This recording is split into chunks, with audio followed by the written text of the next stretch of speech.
Le projet, en fait, fait partie d'une grande vision de coulées vertes, comme on les appelait au début des années 2010. Il prend forme, ce parc, le long du canal avenue du Port. On devine les deux futurs terrains de sport. Le bac à sable et ses petites dunes sont en cours de finition, tout comme la promenade le long de l'eau.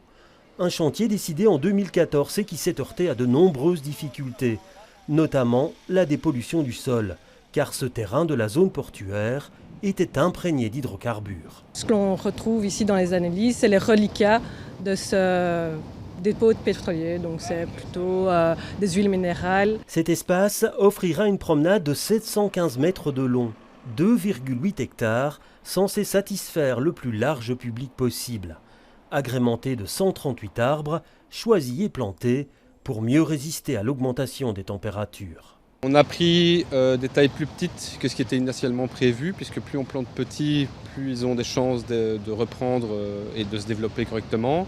On a augmenté les tailles aussi des fosses de plantation et au-delà de la fosse de plantation même qui est au pied de l'arbre, le système racinaire a été pris en compte. Une partie doit encore être entièrement aménagée, avec un grand skatepark et une pelouse. L'ouverture du parc est d'ailleurs prévue en 2 temps.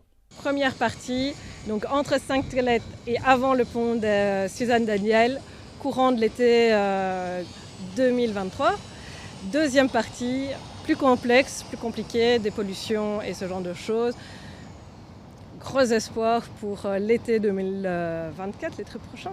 Un espace vert et une infrastructure attendue avec impatience dans le quartier.